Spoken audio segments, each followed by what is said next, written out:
Amigos, bienvenidos a Mitos Modernos. Hoy vamos a analizar la historia de Peter Pan. Peter Pan de 1953 es una película de animación enmarcada dentro de los clásicos Disney. Cuenta con una secuela estrenada en el año 2002 que se titula Peter Pan y el regreso a nunca jamás, aunque a partir de ahora vamos a tratar como Peter Pan 2. Peter Pan cuenta la historia de un niño que no quiere crecer y que una buena noche se lleva a Wendy y a sus hermanos al país de nunca jamás, para que la niña haga de madre y le cuente cuentos tanto a él como a los niños perdidos. En el país de nunca jamás se enfrentarán distintas aventuras con los indios, con las sirenas y sobre todo con el mayor enemigo de Peter Pan, el Capitán Garfio. El pirata manipulará a Campanilla, la pequeña, fiel y enamorada amiga de Peter Pan, que además está terriblemente celosa de Wendy. Sin embargo, el plan no resultará efecto, Peter finalmente salvará su vida, salvará a Wendy y a los niños perdidos y los tres hermanos finalmente regresarán a casa. Para entender todos los matices de esta historia es muy importante conocer a su autor y también sus escritos originales, de los que estaremos hablando a lo largo de todo el vídeo.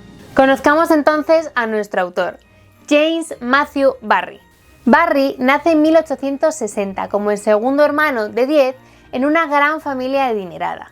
La tragedia cae sobre la familia Barrie cuando David, el hermano mayor, muere a los 13 años. Entonces la madre enferma irremediablemente y empieza a tratar al pequeño James como si fuera David. James, que solo tenía 6 añitos, empieza a comportarse como su hermano David, a vestirse como él, y aún así muchas veces ni siquiera consigue la atención que busca de su madre. Es incluso importante para nuestra historia puntualizar que la madre de los Barrie pensaba que la muerte de David era debida a las hadas, pues en esa época se recobra cierto interés por la mitología celta y se piensa que las hadas sustituyen a los hijos de los humanos por sus hijos propios más enfermizos y débiles y que por eso mueren jóvenes.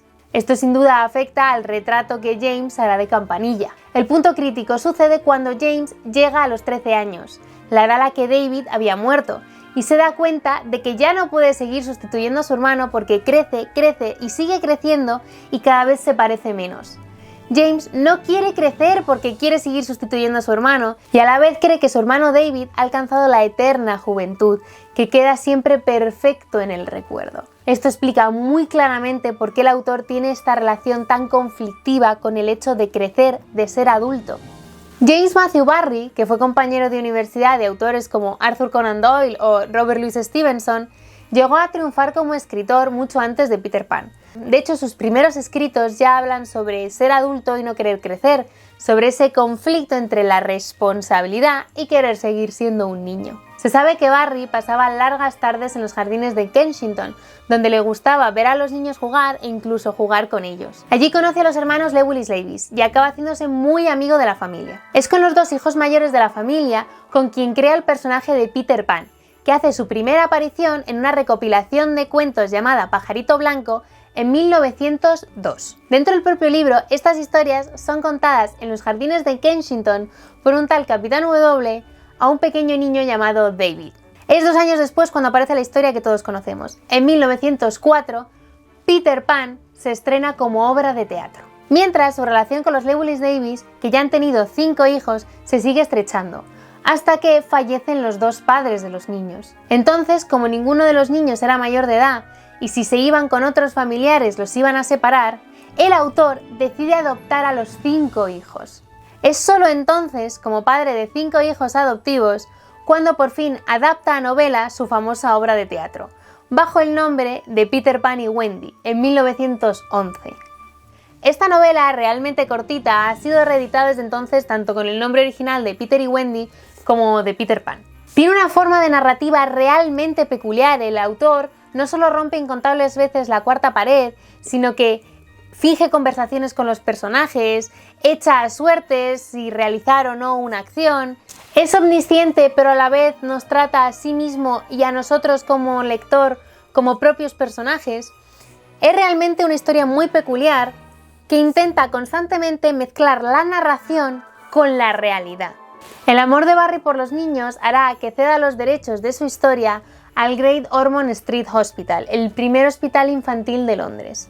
Y sí, soy consciente, sé lo raro que suena toda esta relación de Barrie con los niños, y sé que puede levantar sospechas, sobre todo la parte de gustarle ir al parque a jugar con los niños. Sin embargo, nunca ha habido ningún indicio de nada raro y el pequeño de los hermanos Lewis, al único al que se le preguntó directamente, siempre negó las sospechas. Así que en principio el nombre de Barry está limpio. Una vez hemos entendido cómo el autor llega al punto de crear el personaje de Peter Pan, que como veis es bastante relevante para entender al propio personaje, vamos a adentrarnos en entender la historia. Para analizarla vamos sobre todo a analizar a sus personajes, en especial a Peter Pan y a Wendy, pero no vamos a dejar escapar ni a Campanilla ni al Capitán Garfio. Adentrarse en la psique de Peter Pan es toda una aventura, y para ello primero vamos a entender los orígenes del propio personaje. Esto no sonará de la película de 1953, pero los que habéis visto la versión de 2003 de acción real sí que os suena, porque es mucho más fiel al libro. El personaje se llama así por el tercero de los hermanos Lewis Davis y coge su apellido del dios Pan de la mitología griega. Un ser juguetón, siempre relacionado con la naturaleza y que tiene una flauta llamada la flauta de Pan, de la que Peter hará uso durante varias escenas de la película. Peter Pan, aunque a muchos os sorprenda, es un ser humano. No es un elfo, no es ninguna criatura mitológica, es un ser humano, que cuando era bebé escuchó a sus padres sobre las responsabilidades que tendría cuando creciera, y entonces se escapa volando por la ventana. Sí, así de extrañas son las narraciones de Barry. El caso es que al final el bebé Peter quiere volver a su casa, pero entonces se encuentra la ventana cerrada y a su madre acunando a otro bebé. A partir de entonces el pequeño Peter vivirá con su amiga Campanilla, que hace un poco a las veces de madre, y empezará a llevarse a los niños que se han perdido porque se han caído de sus cochecitos en los jardines de Kensington al país de nunca jamás. Este es el origen de los niños perdidos. Cabe destacar que hablamos de niños perdidos, nunca de niñas. El propio Peter dice que las niñas no son tan tontas como para caerse del cochecito. Debo decir que este autor me cae bastante bien. El personaje cambia de bebé a un adolescente entre 11 y 14 años ya para la obra de teatro, pues se pensaba que para el espectador iba a ser más fácil identificarse con un adolescente que con un bebé. Una vez conocemos la historia de origen de Peter Pan, podemos entender la relación del personaje con las madres. Tiene una extraña relación entre no saber exactamente qué es una madre, odiar la figura de la madre y a la vez querer desesperadamente que Wendy sea su madre, sea quien le cuide y sea quien le cuente historias, sobre todo si las historias tratan sobre él mismo. La clave para entender el personaje de Peter Pan es una de las claves de la historia, y es que la inocencia propia de la infancia no es lo mismo que la bondad. Barry intenta decirnos todo el rato en la figura de Peter Pan que los niños no tienen desarrollada una moralidad. Peter, y ya se ven muchos matices en la película del 53, no es precisamente un modelo a seguir. Es un chico arrogante, egoísta y a veces tiene un punto de cruel. Tiene a los niños perdidos completamente a su merced. Estos se ven muy temerosos de él e incluso en el libro los tiene torturados. La explicación para su atuendo es que Peter les prohíbe parecerse a él. Además, echa de la isla a los que crecen y les hace fingir muy a menudo la fantasía de que comen. Sí, el Peter del libro es muy turbio. Pero no os creéis que con los hermanos Darling, Wendy, John y Mike se porta mucho mejor. Por ejemplo, en el viaje hasta nunca jamás, que en el libro dura varios días, los niños que acaban de aprender a volar caen a menudo al vacío y a Peter le divierte salvarles in extremis porque es tronchante verles caer. Uno de los extremos de su egoísmo y su crueldad será cuando hacia el final del libro, y esto si habéis visto la película de 2003 os sonará mucho, Peter está acompañando a los hermanos de vuelta a Londres. Se adelanta y va a cerrar la ventana que la madre de Wendy tiene abierta para que ellos siempre puedan volver. ¿Os suena esto de la ventana cerrada y la ventana abierta? Desde luego aquí se crea un símbolo muy poderoso, y es que esa ventana abierta simboliza ese amor incondicional de una madre que siempre lo va a perdonar todo y que siempre te está esperando para volver a acunarte. Sin embargo, en esta misma escena vemos que esa crueldad, ese egoísmo de Peter no es que sea malvado.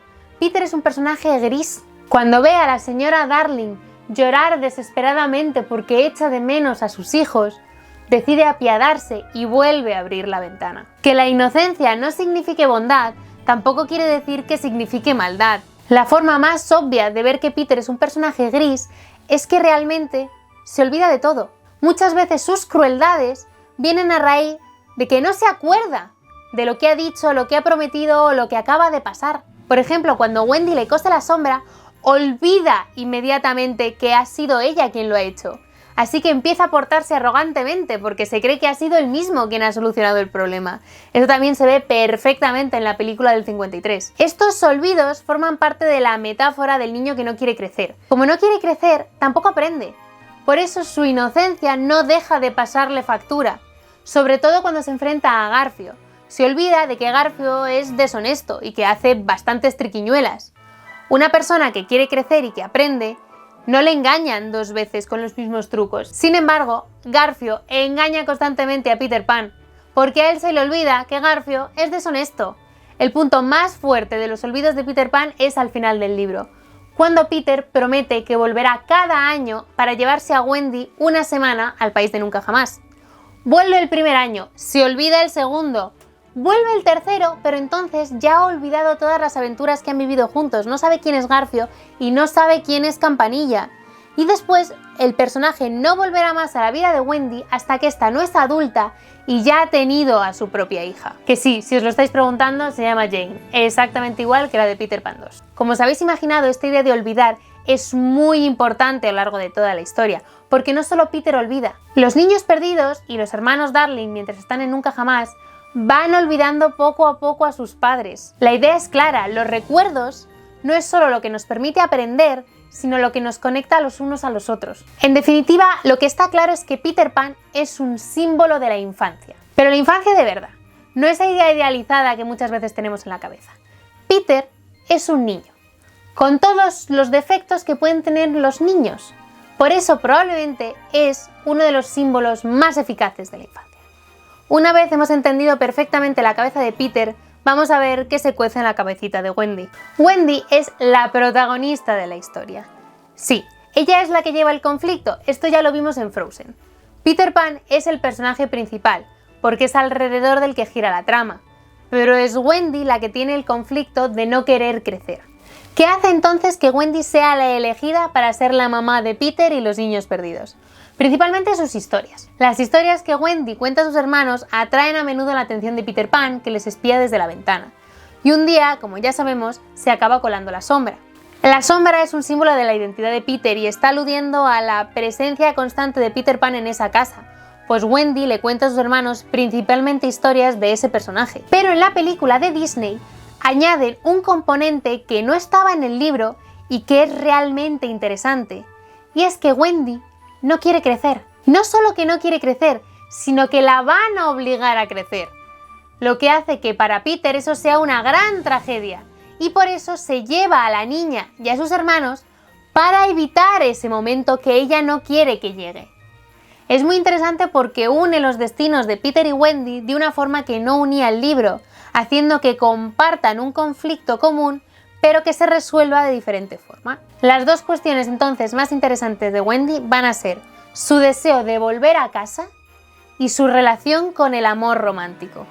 Wendy toma la decisión de volver a casa, una decisión que nunca han tomado otros niños perdidos. Ella empieza a ver cómo sus hermanos van olvidándose de sus padres, incluso ella misma empieza a sufrir estos olvidos. Entonces acaba de entender la importancia que tiene el crecimiento en el desarrollo, no solo el crecimiento físico, sino el crecimiento mental. De hecho, esta enseñanza, en el libro por lo menos, se la transmite también a los niños perdidos que acaban siendo adoptados por los Darling. Lo más importante en este punto para Wendy es que ella nunca se va a olvidar de Peter Pan. Esto es una metáfora, lo que nos quiere decir es que Wendy ha conseguido unificar las dos cosas que ella quiere. Puede madurar, puede crecer, puede volverse una adulta, pero nunca separarse, en cierto modo, de esa infancia, de ese Peter Pan. Wendy es una adulta que todavía mantiene la fantasía. Y como decíamos, el otro punto importante de Wendy es el amor romántico.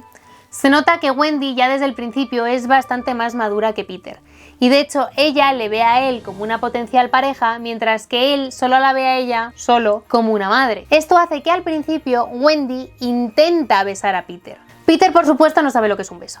Y en un pequeño rifirrafe con Campanilla, finalmente Wendy acaba regalándole a Peter un dedal, diciéndole que eso es un beso. Dato curioso, mientras la obra estuvo en cartel, muchos de los espectadores lanzaban dedales como símbolo de besos. Él le devolverá a Wendy un botón diciendo también que es un beso y este botón será muy importante para Wendy, pues si habéis visto la película de 2003 lo sabéis, le salva la vida a Wendy cuando Campanilla urde un plan para que los niños perdidos intenten matar a la chica.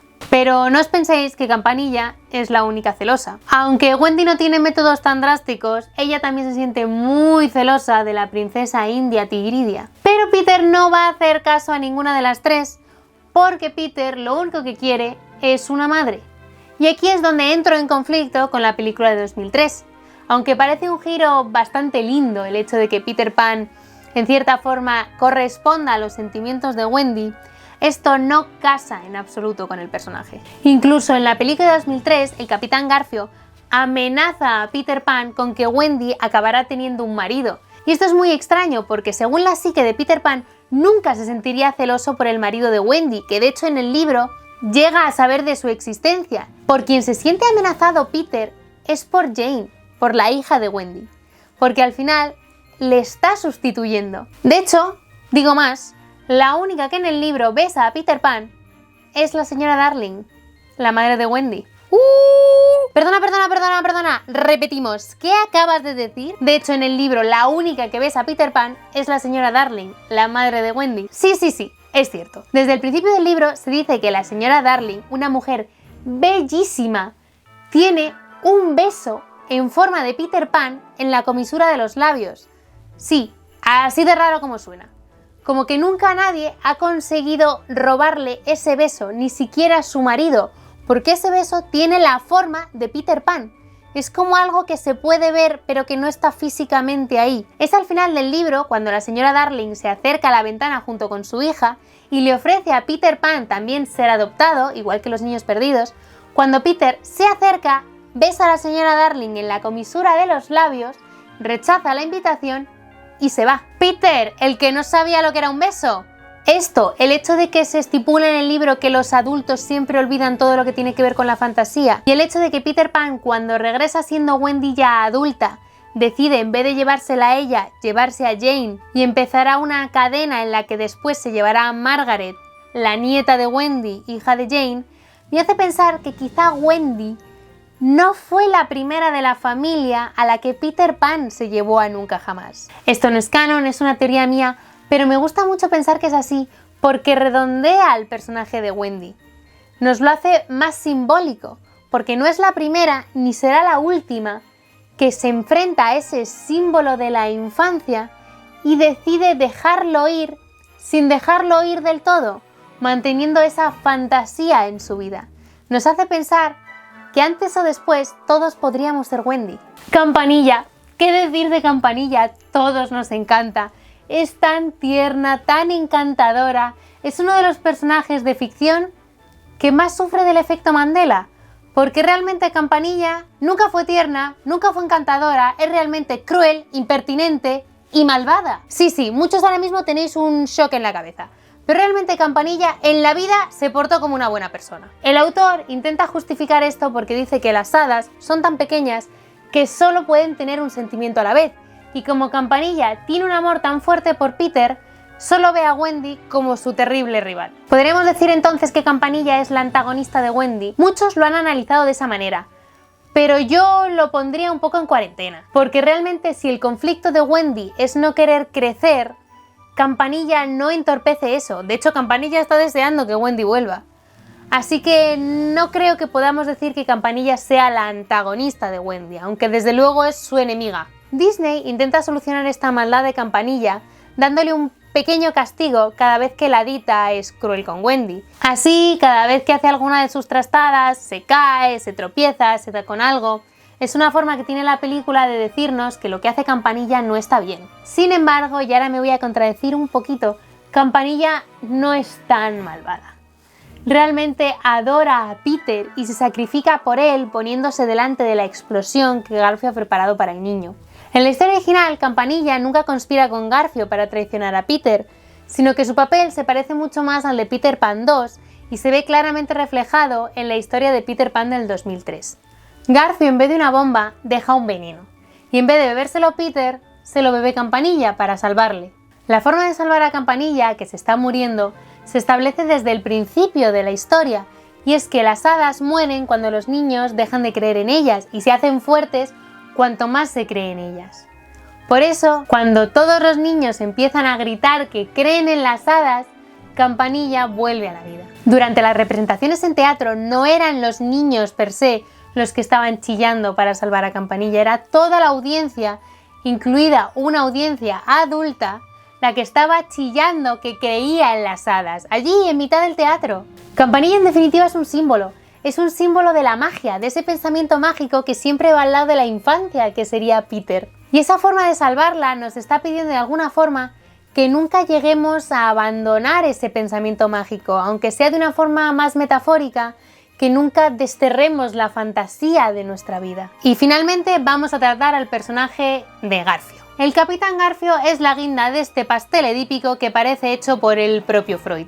Y es que Garfio es una figura paterna. De hecho, no voy a dejar de resaltar que en la película del 2003, el mismo actor, Jason Isaacs, que si no lo conocéis es el actor que hace de Lucius Malfoy, tiene el papel tanto del señor Darling, el padre de Wendy, como del Capitán Garfio. A buen entendedor, en esta historia el rol de la madre es cuidar, mimar, contar cuentos, y el rol del padre es el de imponer las normas. Sí, no le pidáis más a una historia escrita en 1904. Así que Garfio es el peor rival de Peter porque de alguna forma le quiere educar, le quiere imponer límites, le quiere imponer normas.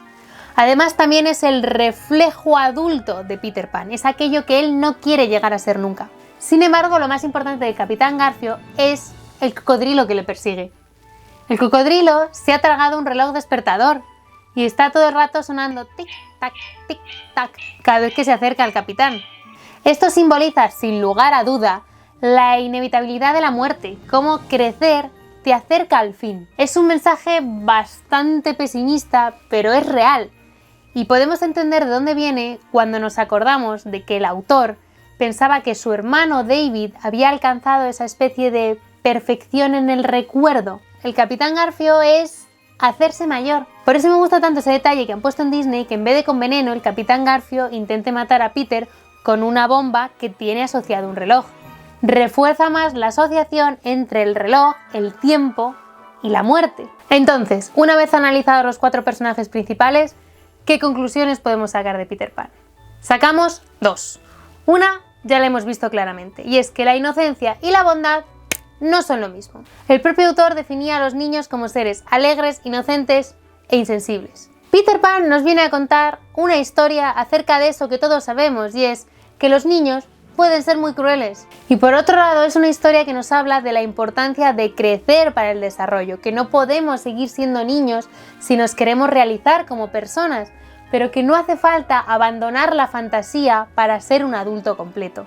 No hace falta dejar de creer en las hadas. Barry nunca dejó de creer en las hadas. Walt Disney nunca dejó de creer en las hadas.